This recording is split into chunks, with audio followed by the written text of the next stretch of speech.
Le Sénégal, le pays de la terre en guerre. Je me demande, n'est-il pas le temps de remettre en question de cet slogan?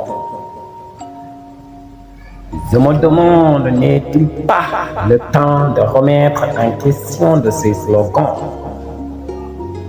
Pour cette philosophie, je porte la casquette du messager pour vous dire il faut réfléchir et se réconcilier avant que tout soit semblé troublé.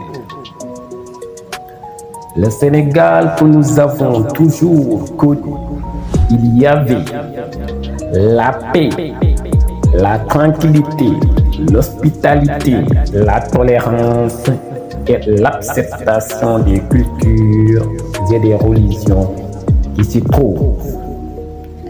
Donc, ne soyons pas les premiers à piétiner, briser, hypnotiser ces patrimoines qui sont l'objet de toute recherche et développement de cette nation.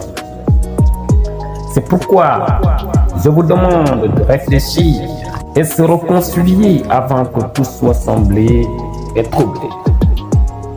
Ce qui me fait mal, c'est quand il y a des guerres, nous calcinons les biens d'autrui.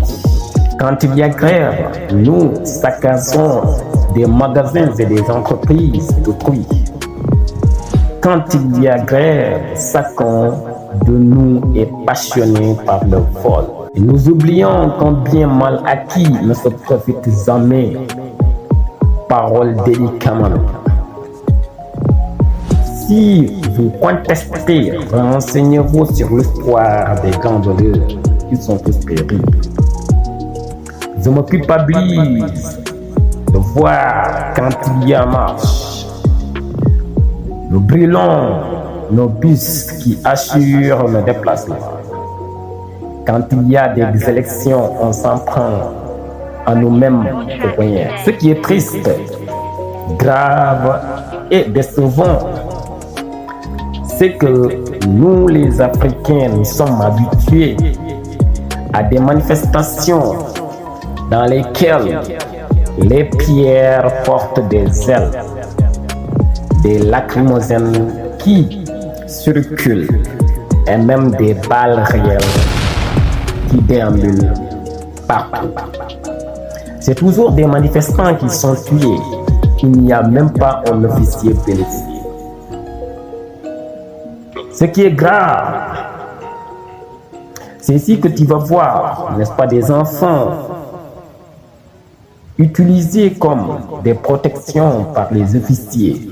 Donc, il faut réfléchir et se réconcilier avant que tout soit semblé ou bouleversé. Je suis étonné de voir la disparition de toute une nation avec l'ambition des hommes ignorants de calciner des bibliothèques et même des infrastructures précieuses de cette nation. Regardez à l'UCAD, à Djobé dans lequel, là où il y a l'espace marché de CEDEAO, il n'y a même pas de sécurité car la brigade a été détruite.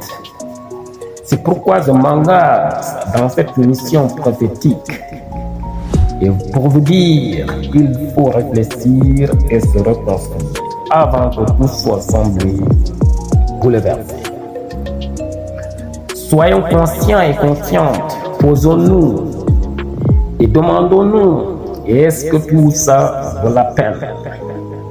Moi, j'appelle à tout le monde, surtout la jeunesse, se concentrer sur son évolution personnelle et l'évolution de notre cher pays qui est le Sénégal. Comme nous le constaterons, tout doit être réflexionné en commençant par l'éducation, car une population mal éduquée est une population vouée à la disparition. Regardez nos voies, nos routes, tout est dégradé et cela défavorise l'économie. On ne parle pas de l'électricité, tout doit être mis à jour.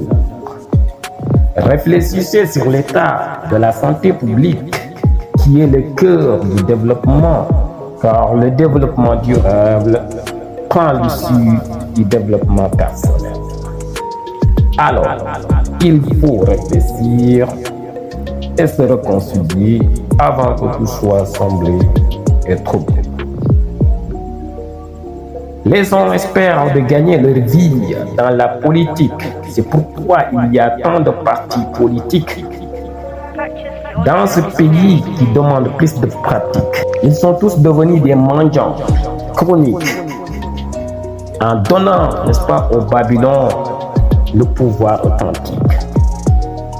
Ils se disent des politiciens et on ne voit rien, absolument rien de concret si ce n'est pas des blabla.